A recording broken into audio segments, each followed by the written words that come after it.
Hello friends, मैं श्रवण कुमार आपका learners tutorial में हार्दिक स्वागत करता हूं।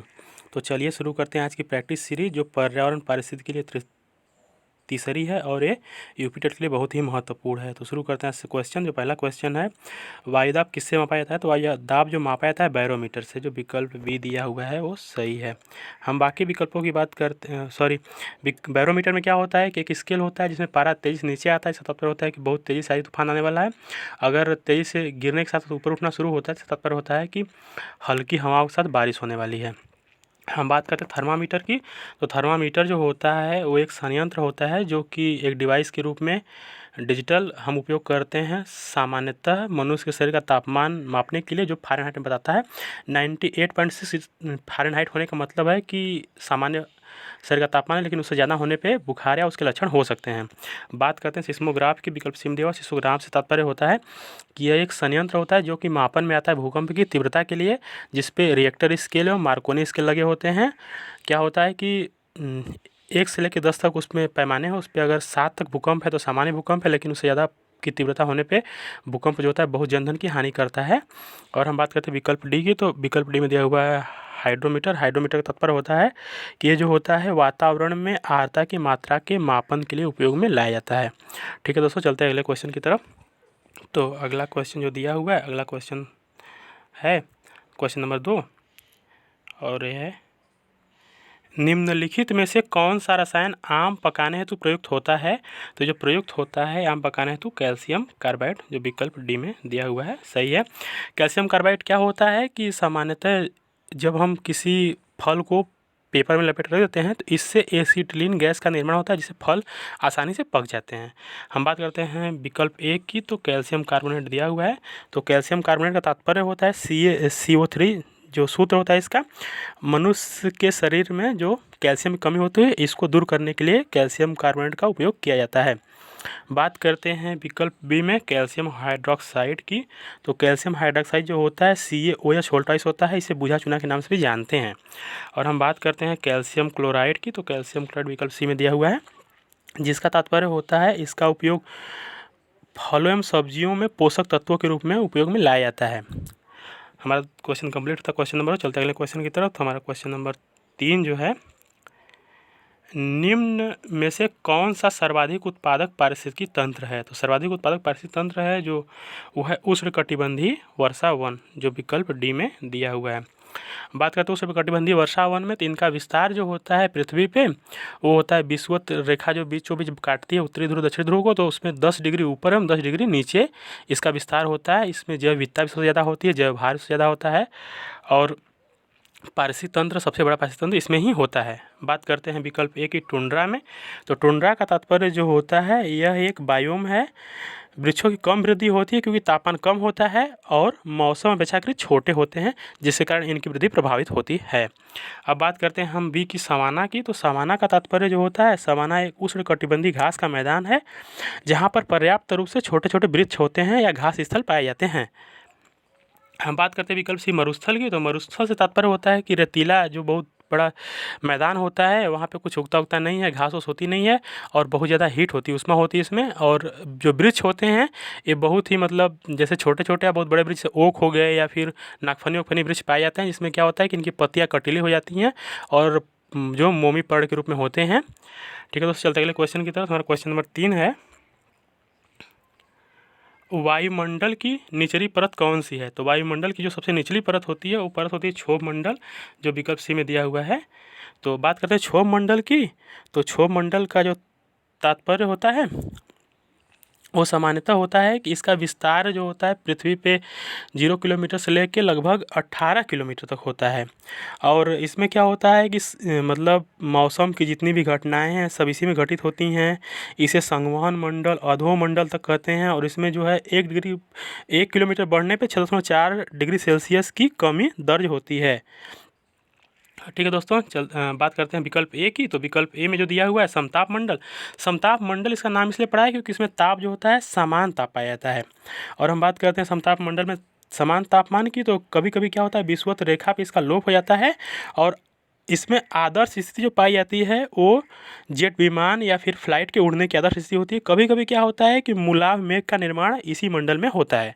और हम बात करते हैं आयन मंडल, जो विकल्प बी में दिया हुआ है। तो आयन मंडल से तात्पर्य जो होता है वो आयन मंडल क्या यहाँ पे, यह कम वायु दाब तथा पराबैंगनी किरणों द्वारा आयनीकृत होता है।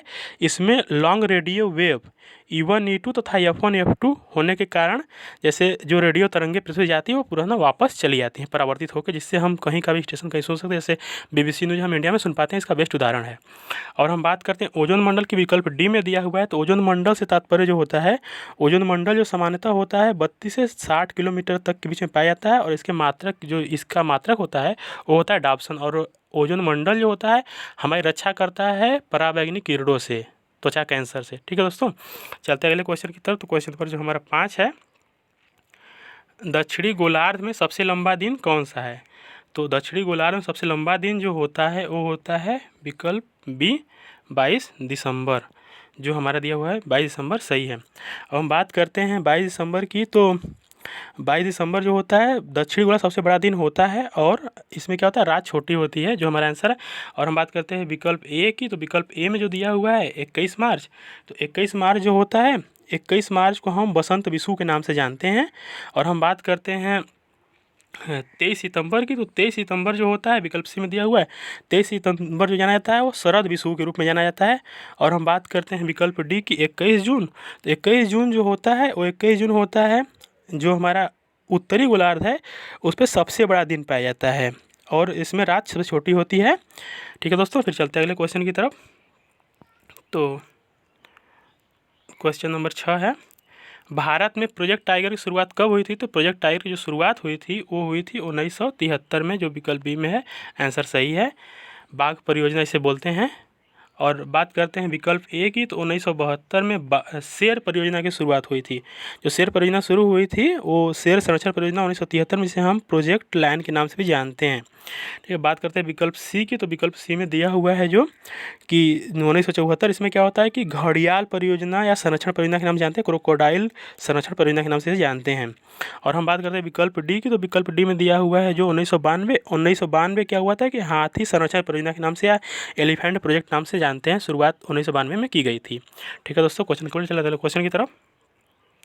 तो अगला क्वेश्चन है, सैक या लाइकेन हैं। तो सेक या लाइकेन जो है किसके उदाहरण हैं? तो ये जो सहजीवी संबंध के उदाहरण हैं, जो विकल्प सी में दिया हुआ है। अब हम बात करते हैं कि दोनों जीवों को, इसमें सहजीवी संबंध में दोनों जीवों को लाभ होता है और एक दूसरे पर निर्भर होते हैं। अगर एक खत्म होगा दूसरे का अस्तित्व अपने आप खत्म हो जाता है। हम बात करते हैं विकल्प ए में जो दिया हुआ क्वेश्चन के अपघटक। तो अपघटक का तात्पर्य होता है मृत जीवों को सड़ा गलाकर कार्बनिक एवं अकार्बनिक पदार्थों में तोड़ देते हैं और प्रोटीन को नष्ट करके मिट्टी में मिला देते हैं, जो अपघटक होते हैं। हम बात करते हैं परजीवी की। तो परजीवी जो होते हैं वो अन्य जीवों पर आश्रित होते हैं और जो जिस पे आश्रित होते हैं उन्हीं को हानि पहुंचाते हैं और अपना लाभ लेते हैं। इसका उदाहरण जैसे हो सकता है पैरासाइट, मनुष्य के सिर में जो होता है जू, या फिर बोल सकते हैं मच्छर को, जो है परजीवी के उदाहरण हैं। बात करते हैं स्वपोषी के। तो स्वपोषी जो होते हैं, स्वपोषी होते हैं पृथ्वी पे जैसे स्थल मंडल में हैं, प्रकाश संश्लेषण प्रक्रिया द्वारा अपने भोजन का निर्माण करते हैं। और जो महासागर है उसमें फाइटोप्लैंक्टन्स होते हैं, जो कि मतलब प्रकाश संश्लेषण अपना भोजन स्वयं बनाते हैं, स्वपोषी कहलाते हैं। ठीक है दोस्तों, चलते अगले क्वेश्चन की तरफ। तो क्वेश्चन नंबर जो 8 है, विश्व ओजोन दिवस कब मनाया जाता है? तो विश्व ओजोन दिवस जो मनाया जाता है वो मनाया जाता है 16 सितंबर को, जो विकल्प डी में दिया हुआ 16 सितंबर। तो बात करते हैं हम 16 सितंबर की। तो विश्व ओजोन दिवस जो है वो मतलब हर साल 16 सितंबर को मनाया जाता है। और इसका जो इस साल का थीम रहा है, हमें हमारे भोजन टीकों को ठंडा रखना है, ऐसे अगर किसी थीम थी। इसको आप 2021 की याद रखिएगा। और हम बात करते हैं 22 मई की। तो 22 मई को जो मनाया जाता है वो जैव विविधता दिवस मनाया जाता है। और जैव विविधता जो दिवस इस बार मनाया गया है 2021 की थीम है कि हम समाधान का हिस्सा हैं। और हम बात करते हैं आपके 22 अप्रैल जो पृथ्वी दिवस मनाया गया। तो इस पृथ्वी दिवस जो हर साल मनाया जाता है 22 तारीख को, और इसकी जो थीम रही है कि रिस्टोर अवर अर्थ, मतलब पृथ्वी का पुनः जो है संग्रहण या फिर रिस्टोर का मतलब पुनः संग्रहण ही होता है। और हम बात करते हैं विकल्प सी में 5 जून की, तो 5 जून को मनाया जाता है विश्व पर्यावरण दिवस। तो पर्यावरण दिवस जो इस बार मनाया गया 2021 में, इसकी थीम रही है कि इकोसिस्टम रिस्टोरेशन या पारिस्थितिकी तंत्र की बहाली, जो इस वर्ष की थीम रही है। ठीक, चलते क्वेश्चन अगले क्वेश्चन की तरफ। हमारा क्वेश्चन कंप्लीट होता है। तो कृत्रिम वर्षा या मेघ बीजन के लिए कौन सा रसायन प्रयुक्त होता है? तो कृत्रिम बीजन के लिए प्रयुक्त होता है वो हमारा सिल्वर आयोडाइड, जो विकल्प सी में दिया हुआ है, आंसर सही है। तो इससे क्या होता है, कृत्रिम वर्षा कराई जाती है, जैसे कहीं कहीं पे होती है फिल्मों की शूटिंग में, अन्य जगह पे जैसे कृत्रिम वर्षा कराई जाती है, तो उसका उपयोग किया था सिल्वर आयोडाइड का, जो हमारा आंसर है। बाकी बात करते हैं हाइड्रोजन सल्फाइड, विकल्प ए में दिया हुआ है। तो हाइड्रोजन सल्फाइड समानतः उपयोग में लाए, मतलब ये जो हवा में मिलता है हाइड्रोजन सल्फाइड, तो जो हमारे चांदी, सोने या फिर अदर जो धातुएं होती हैं वो अपना रंग खो देती हैं हवा के संपर्क में आने के कारण, यही हाइड्रोजन सल्फाइड जो होता है। और हम बात करते हैं सिल्वर नाइट्रेट की, तो सिल्वर नाइट्रेट जो होता है ये सामान्यतः एंटीसेप्टिक मतलब क्रीम के रूप में उपयोग में लाया था, जिससे कि जो ना बैक्टीरिया जो शरीर में लगे रहते हैं प्रोटीन में, वो समाप्त हो जाते हैं। हम बात करते हैं विकल्प डी की कैल्शियम कार्बाइड। तो कैल्शियम कार्बाइड जो होता है, कैल्शियम कार्बाइड सामान्यतः फलों को पकाने में प्रयुक्त होता है, जिससे एसिटिलीन गैस का रिसाव होता है। ठीक है दोस्तों, क्वेश्चन कंप्लीट। चलते अगले क्वेश्चन की तरफ। क्वेश्चन नंबर जो 10 है, निम्न में से कौन विश्व उष्मायन का कारण है? तो विश्व उष्मायन का जो कारण है वो है वायु प्रदूषण, जो विकल्प ए में दिया हुआ है, विकल्प ए में दिया हुआ है। विश्व उष्मायन का कारण वायु प्रदूषण है। और हम बात करते हैं विश्व उष्मायन के कारण की, तो इसमें जो कुछ महत्वपूर्ण, जिसे हम ग्लोबल वार्मिंग के नाम से जानते हैं, कुछ महत्वपूर्ण गैसें हैं, जैसे CO2, N2O, जलवाष्प, कार्बन पार्टिकल इत्यादि आते हैं, जिससे कि वायु प्रदूषण होता है और विश्व मतलब जो पृथ्वी का टेम्परेचर वो गर्म हो रहा है। बात करते हैं विकल्प बी की, तो जल प्रदूषण जो होता है, जल प्रदूषण जो होता है वो सामान्यतः जल प्रदूषण झील, नदियों, समुद्रों, भूजल के प्रदूषण से होता है। जैविक तंत्र के लिए बहुत हानिकारक होते हैं, जैसे इनका जो बेस्ट वो होता है, जैसे होता क्यों है, तो जो औद्योगिक संयंत्र होते हैं या फिर कुछ अपशिष्ट कचरा होता है, उनके मिलने से जल प्रदूषण होता है। हम बात करते हैं मृदा प्रदूषण की, तो मृदा प्रदूषण जो सामान्यतः होता है अत्यधिक कीटनाशक के प्रयोग से मृदा प्रदूषण बहुत ज़्यादा होती है, और इसकी जो उत्पादक क्षमता होती है मृदा की बहुत प्रभावित होती है। बात करते हैं ध्वनि प्रदूषण की। ध्वनि प्रदूषण जो होता है, जो WHO ने माना है 35 डेसिबल के आसपास, और भारत सरकार ने उसको माना है 45 डेसिबल के आसपास में। अगर इतनी ध्वनि है तो शोर माना जाता है, उससे कम है तो सामान्य ध्वनि है, मतलब शोर नहीं है।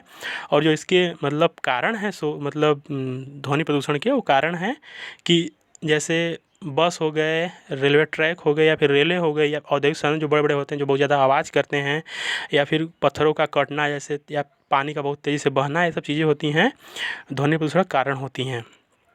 और क्या होता है कि जो रेलवे ट्रैक हो गए या हाईवे हमारे हो गए, उसके साइड दोनों तरफ जो लगाए जाते हैं बड़े बड़े लंबे लंबे पेड़ लगाए जाते हैं, क्योंकि ग्रीन मफलर के नाम से वो प्रयोग चलाया ही गया था प्रोजेक्ट, ताकि जो ध्वनि प्रदूषण उसको नियंत्रित किया जा सके और ध्वनि इसी में सिमट के रह जाए। ठीक है, उससे हमारा क्वेश्चन कंप्लीट होता है। क्वेश्चन नंबर 10, एक क्वेश्चन मैंने रिवीजन के लिए आप लोग को दिया है, तो इसका क्वेश्चन आप हमें कमेंट बॉक्स में ज़रूर बताएं। निम्न में से ओजोन परत के मापन की इकाई है, तो ओजोन परत के मापन की इकाई आपको बताना है, और साथ में जो विकल्प दिए हैं उनका डिस्कशन, मतलब आपको उसके बारे में थोड़ा बहुत लिखना है आपको, और इसका आंसर हमें ज़रूर बताएं। ठीक है दोस्तों, अगर वीडियो पसंद आए तो लाइक एंड शेयर करें, और न पसंद आए तो डिसलाइक भी करें, लेकिन कारण बताएं। ठीक है दोस्तों, मिलते हैं अगले वीडियो में, तब तक के लिए धन्यवाद।